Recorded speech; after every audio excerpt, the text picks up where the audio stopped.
తెలుగు ప్రజలందరికీ నమస్కారాలతో మీ రాఘవరావునండి.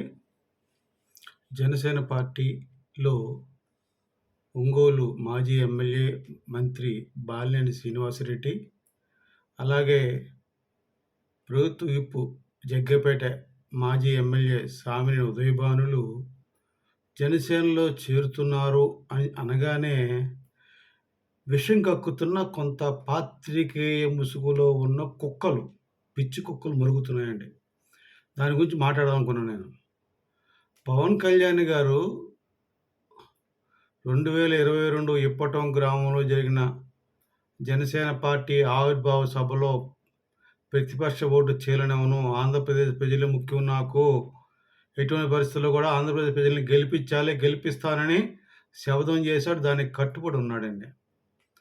నేను ఎందుకు చెప్తున్నానంటే, ఇంత గట్టిగా ఎందుకు చెప్పాల్సి వస్తుందంటే, రాజేష్ మహాసేన అనే ఒక వ్యక్తి ఎన్నికల ముందు అతనికి పి గన్నవరం సీట్ ఇచ్చారు తెలుగుదేశం పార్టీ తరపున. తర్వాత అతనే నేను పోటీ చేయనని విరమించుకున్నాడు. కానీ అతనిలో కుట్ర ఏంటంటే, దాని వెనకాతల జనసేన పార్టీ ఉంది, పవన్ కళ్యాణ్ ఉన్నాడని ఒక ఎందుకంటే అక్కడ చాలామంది హిందూ సోదరులు, భారతీయ జనతా పార్టీ, విశ్వ హిందూ పరిషత్ అందరూ కలిసి అతను అతను చాలా ద్రోహి, హిందూ ద్రోహి, హిందువులకి న్యాయం చేయడు, అటువంటి వ్యక్తి నుంచోడానికి వీల్లేదని చెప్పి ధర్నా చేసి, దానికి కారణం పవన్ కళ్యాణ్‌ని ఒక ఒక పెట్టుకొని అతను ఎన్నికల ముందు ఏం మాట్లాడాడండి ఒక్కసారి మీరు వినండి. పవన్ కళ్యాణ్ దుర్మార్గుడు. పవన్ కళ్యాణ్ గెలిస్తే మంచిది కాదు. ప్రమాదకరమైన వ్యక్తి. ప్రమాదకరమైన వ్యక్తి కనుక పవన్ కళ్యాణ్ ఎట్టి పరిస్థితుల్లో గెలవకూడదు. జనసేన పార్టీ గెలవకూడదు. మా యొక్క మహాసేన దానికి గట్టిగా కృషి చేస్తుందని మాట్లాడిన వ్యక్తి. ఎన్నికల ముందు చెప్తున్నానండి నేను. కానీ పవన్ కళ్యాణ్ గారు ఏమాత్రం చలించలేదు. ఎందుకంటే ఆయనకు కావాల్సింది రాష్ట్ర ప్రజలు. దానికోసం అతను ఎంత మాట్లాడినా జనసేన అయితే గగ్గోలు పెట్టారు జన సైనికులు. ఎక్కడ కూడా వెనకడుగు వేయలేదని పవన్ కళ్యాణ్ గారు. జన సైనికులు పవన్ కళ్యాణ్ గారి అభిమానంతో అతను ఫాలో అయ్యారండి. నేను ఎందుకు చెప్తున్నానంటే, ముద్రగడ పద్మనాభం ఎన్ని మాటలు అన్నాడో మీకు అందరికీ తెలుసు. ఎన్ని లెటర్లు రాశాడో తెలుసు. పవన్ కళ్యాణ్ గారు జైలుకి వెళ్ళి తెలుగుదేశం పార్టీకి వెళ్తాననగానే ఎంతమంది ఎన్ని రకాలు మాట్లాడారో మీకు అందరికీ తెలుసండి. జనసైనికులు చాలా ఇబ్బంది పడ్డారు. నేను ఎందుకు చెప్తున్నానంటే, ఈ కల్లూరు రాజనీతి అనే ఒక దిక్కుమాలిన ఛానల్‌లో సురేష్ కల్లూరి, ఇదే నిన్న నా ఫ్రెండ్ పెట్టాడు. లేకపోతే నేను అతన్ని చూసేవాడిని కాదండి నేను. నా ఫ్రెండ్ పెట్టి, రాఘవరావు ఇది ఇటువంటి వ్యక్తి చేసుకోవడం పవన్ కళ్యాణ్‌కి న్యాయమా అని పెడితే నాకు చూశాను. రాజనీతి అనే దానికి జర్నలిస్ట్ అతను సురేష్ కల్లూరి. అతను మాట్లాడతాడండి, ఇది కూటమికి విఘాతం కలుగుతుంది. బాలినేని శ్రీనివాసరెడ్డి అనే వ్యక్తి దుర్మార్గుడు. చాలా కేసులు పెట్టాడు. అతను అటవీ శాఖ మంత్రిగా ఉన్నప్పుడు దోచుకున్నాడు. అలా కేసులు ఎన్ని పెట్టాడు, ఎవరిని కొట్టించాడు, వీడియోలను పెట్టాడు. వీడియోలని కాస్త నొక్కి చూపించాడు. తెలుగుదేశం పార్టీ వాళ్ళని హరాస్ చేశాడని. నేను ఒకటే చెప్తున్నా సురేష్ కల్లూరి, నీకు నువ్వు తెలుగుదేశం పార్టీలో నీ తెలుగుదేశం పార్టీ మీద అభిమానం ఉంచుకో. కానీ దామచర్ల జనార్దన్ అనే వ్యక్తి ఎమ్మెల్యే గెలిచాడు ఇప్పుడు. అతనికి బాలినేని శ్రీనివాసరెడ్డికి ఎట్లా ఏమున్నాయో అది చెప్పలేదు నువ్వు. అవి చెప్పకుండా తెలుగుదేశం పార్టీ అధికారం ఉన్నప్పుడు అతను బాలినేని శ్రీనివాసరెడ్డి ఎన్ని ఇబ్బందులు పెట్టారో అది కూడా వీడియోలు పెట్టాలి నువ్వు. అవన్నీ పెట్టకుండా బాగుండేవాడు, బాలినేని శ్రీనివాసరెడ్డి చాలా సౌమ్యుడు అన్నీ నువ్వేం మాట్లాడుతున్నావు? బాలినేని శ్రీనివాసరెడ్డి సౌమ్యుడు అంటున్నావు. అతను ఈ తర్వాత ఇట్లా మారాడు అంటున్నావు. ఏదో రకరకాలు మాట్లాడుతున్నావు. అది తప్పది. మనుషులు అనేవాళ్ళు ఎప్పుడు ఒకలా ఉంటారు. పెద్దలు చెప్తారు, పుట్టుకతో పోయి చచ్చేదాకా పోదని. అట్లాగా నువ్వు అట్లా అన్ని రకాల నాలిక ఉంది కదా అని అట్లా అడ్డగోలుగా మాట్లాడకూడదు. ఒక్కటే గుర్తుపెట్టుకో, బాలినేని శ్రీనివాసరెడ్డి అనే వ్యక్తి జనసేన పార్టీ కార్యకర్తలు ఏమైనా చేశాడా? నంబర్ 1. నువ్వు అంటున్నావు జనసేన పార్టీ చాలామంది జనసేన పార్టీ వాళ్ళు ఎప్పుడు కూడా ఇబ్బంది పడరు. ఇబ్బంది పడేది ఏమంటే తెలుగుదేశం పార్టీతో పవన్ కళ్యాణ్ గారు జైలుకెళ్ళి పొత్తు పెట్టినప్పుడే చాలామంది ఇబ్బంది పడ్డారు. చాలామంది బాధపడ్డారు. అంతకన్నా ఇది పెద్ద పెద్ద గొప్పదేం కాదిది. ఎందుకంటే పవన్ కళ్యాణ్ గారు వారాహి తర్వాత అమోఘంగా పెరిగారు.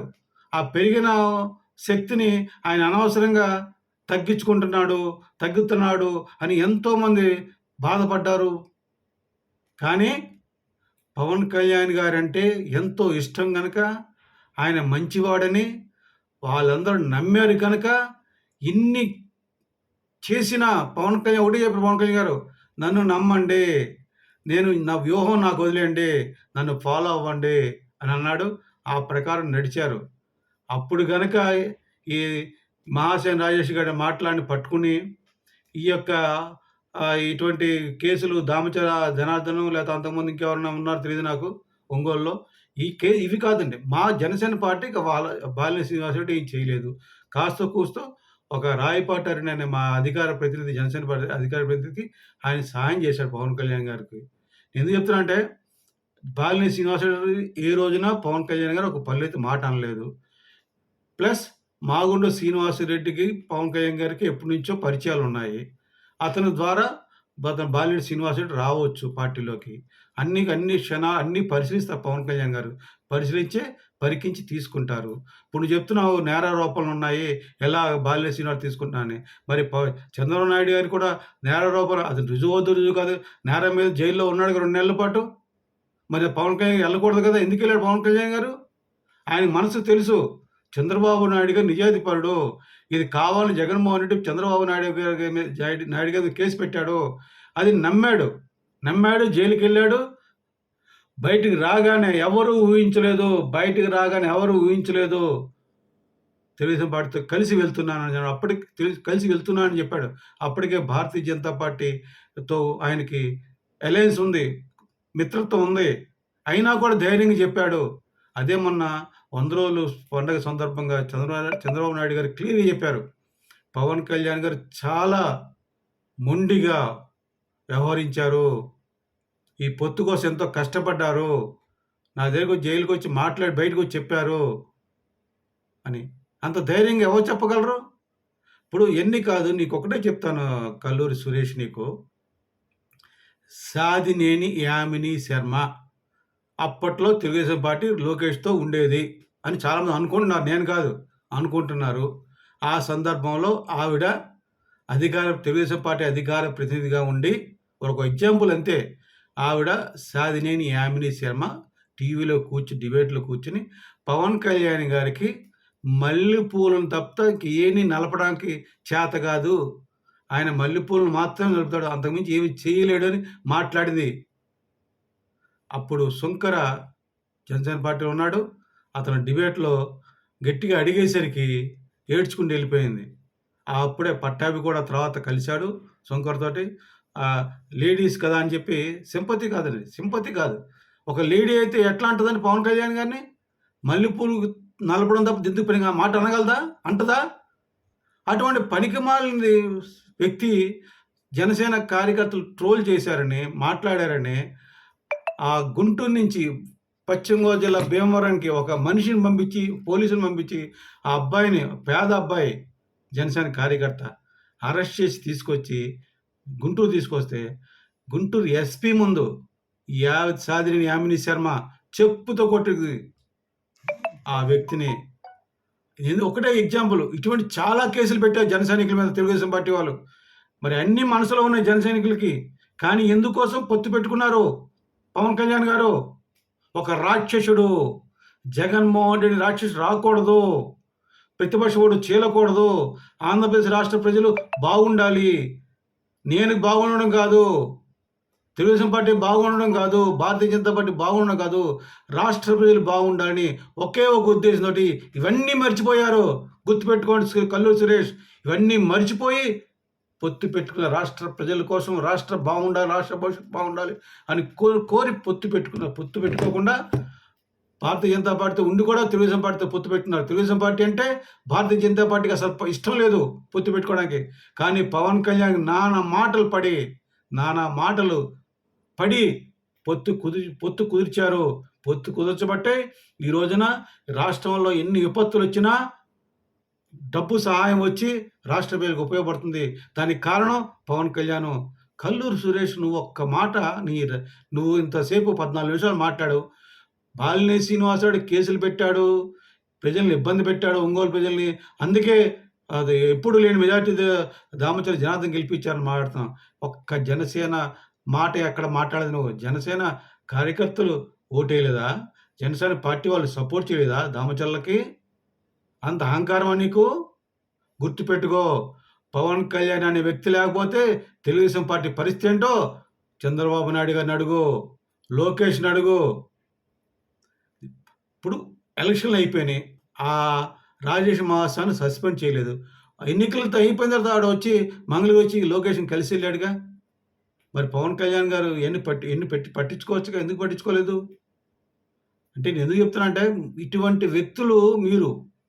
పవన్ కళ్యాణ్ గారికి కావాల్సింది మంచి వ్యక్తులు, మంచి అనేది తెలుసు ఆయనకి.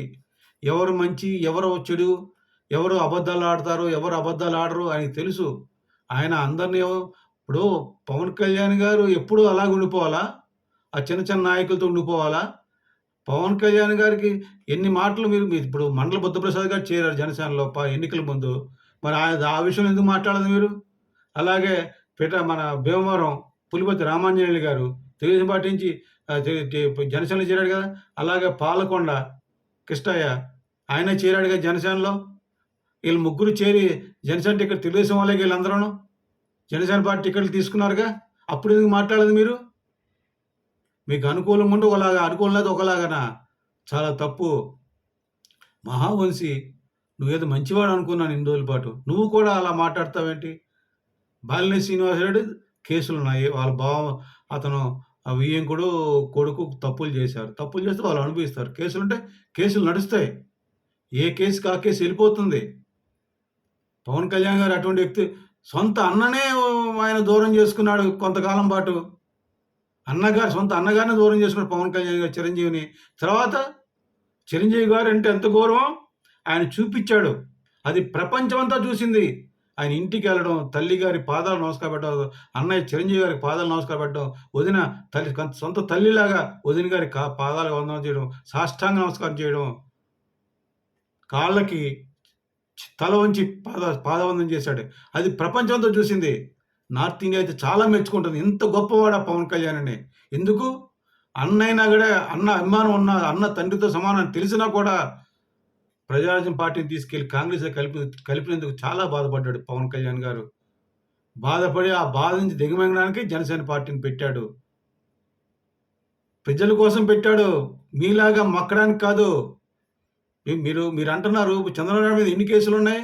అన్ని అన్ని కేసులు చాలా మంది ఉన్నాయి. కేసులు నడుస్తున్నాయి. ఎవరేంటనేది కాలం చెప్తది. మీరే శుద్ధపోసులు అని చెప్పొద్దు మీరు దయచేసి. తెలుగుదేశం పార్టీలో శుద్ధపోసులు, వాళ్ళు చాలా మంచోళ్ళని చెప్పొద్దు. దామచర్ల జనార్దన్‌కి వ్యక్తిగతంగా బాలినేని శ్రీనివాస్ వ్యక్తిగత కష్టాన్ని వ్యక్తిగతంగా తీసుకుంటారు. ఇక్కడ జనసేన పార్టీ కార్యకర్త అవుతాడాయన బాలినేని శ్రీనివాసరెడ్డి. పవన్ కళ్యాణ్ చెప్పినట్టే నడుచుకుంటాడు. ఆయన ఏమన్నాడు?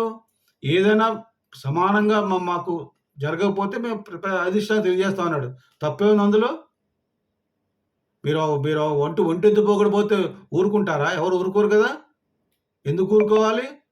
గుర్తుపెట్టుకోండి కల్లు సురేష్ గారు, మా న్యూస్ వంశీ గారు, మీరు ఏదో మాట్లాడేసాము అనుకోవడం తప్పది. మీరు ఇంతమంది ఇంత రకాలుగా మాట్లాడుతున్నారు. అదే మహాసేన రాజేష్ ఎన్నికలప్పుడు పొత్తు కుదిరింది, తక్కువ స్థానాలు తీసుకున్నామని చెప్పి చాలామంది పవన్ కళ్యాణ్ నానా మాటలు అంటున్నప్పుడు ఎవరు మాట్లాడలేదు. ఆ మహాసేన రాజేష్ గారైతే పవన్ కళ్యాణ్ గారు గెలిస్తే ఏమంటారు దాన్ని ప్రమాదకరమైన వ్యక్తి అని మాట్లాడాడు. ఒక్కడు మాట్లాడదు ఆ రోజు మీరు? ప్రమాదకరమైన వ్యక్తి ఆ పవన్ కళ్యాణ్ గారు? సాక్షాత్ నరేంద్ర మోడీ గారు చెప్పారు. ఏ పవన్ నయ్యే ఆంధీ హై అంత గొప్పగా చెప్పారు. విజయవాడలో ప్రమాణ స్వీకారం అప్పుడు ఆయన అన్నయ్య ఉన్నాడని మోడీ గారు చెవిలో పెడితే పదా అన్న చిరంజీవి గారు పిలుస్తున్నాడు పవన్ కళ్యాణ్ గారు. పదా వెళ్దామని చెప్పి చేయి పట్టి తీసుకెళ్ళాడు మోడీ గారు చిరంజీవి దగ్గరికి పవన్ కళ్యాణ్ గారిని. That is Pawan Kalyan. పవన్ కళ్యాణ్ గొప్పతనం అది. దేశం కోసం, రాష్ట్రం కోసం ఒక్క పైసా జీతం తీసుకోకుండా ఫర్నిచర్ తీసుకోకుండా 6,00,00,000 మన వరదల ప్రజలకు సహాయం చేసి అప్పుల పాలై సొంత డబ్బులుగా అప్పుల పాలై చేస్తున్నాడు. అటువంటి వ్యక్తికి తెలీదా? మీరు నీతులు చెప్తారా పవన్ కళ్యాణ్ గారికి? పవన్ కళ్యాణ్ గారికి మీరు నీతులు చెప్తారా? పవన్ కళ్యాణ్ గారికి మీరు నీతులు చెప్పి పవన్ కళ్యాణ్ గారు మారాలా? ఇంతమంది ఇలా కూశారు దరిద్రముండాళ్ళు చాలామంది. ఆ సాయిగాడు, ఆ కేఎస్ఎన్ ప్రసాద్ అయితే నేను ఉరేసుకుంటా అన్నాడు పవన్ కళ్యాణ్ గెలిస్తే. మరి ఆ దుర్మార్గుడు ఉరేసుకోలేదు. ఇప్పుడేమో పవన్ కళ్యాణ్ గారి గురించి నేను మాట్లాడను నేను. మాట్లాడేంతగా మాట్లాడతారు మీరు ఇష్టం వచ్చినట్టు. అదే అహంకారం మీకు. పవన్ కళ్యాణ్ గారు 2014లో పార్టీ స్థాపించినప్పుడు ఏ పవన్ కళ్యాణ్, ఇప్పుడు అదే పవన్ కళ్యాణ్. ఆయన ఎప్పుడూ ప్రజల పట్ల విధేయుడే. ప్రజల కోసం ఏమైనా చేస్తాడు. ప్రజలే ఆయనకి సర్వస్వం. ఇది తెలుసుకోండి. కల్లూరి సురేష్, రాజనీతి నీ ఛానల్ మూసుకు దొబ్బే. మహా న్యూస్ వంశీ నువ్వు ఏదో మంచివాడు అనుకున్నాను. ఇటు తప్పుడు కూతలు కుయ్యమాకండి. జనసేన పార్టీ బలపడకూడదా? ఎప్పుడు ఇలా ఉండాలా? అంటే ఎన్నికల ముందు మీ తెలుగుదేశం పార్టీ వాళ్ళు ఎమ్మెల్యే వస్తే వాళ్ళకి టికెట్లు ఇచ్చి పవన్ కళ్యాణ్ గారు జనసేన పార్టీ వాళ్ళని గెలిపించుకోవాలా? జనసేన పార్టీకి బలమైన నాయకులు రావద్దా? జనసేన పార్టీ బలపడకూడదా? ఈ తప్పుడు వాదనలు మానుకోండి. ఏమైనా తప్పు ఉంటే పవన్ కళ్యాణ్ గారు ఆ వ్యక్తులతోటి ముందే తెలుసుకుంటాడని గ్రహించమని చెప్తూ తెలుగులారా గమనించండి. ఇటువంటి నీచ నికృష్ట పాత్రికేయుల ముసుగులో దాక్కున్న కొంతమంది గజ దొంగ గోకర్ణాల వీళ్ళు ప్రజలకి మంచి చేసే పవన్ కళ్యాణ్ బలపడకూడదు. జనసేన పార్టీ బలపడకూడదనే ఇటువంటి దుర్మార్గుల్ని మీరు కంట కనిపెట్టాలని వేడుకుంటూ సెలవు తీసుకున్నాను. జై జనసేన, జై హింద్.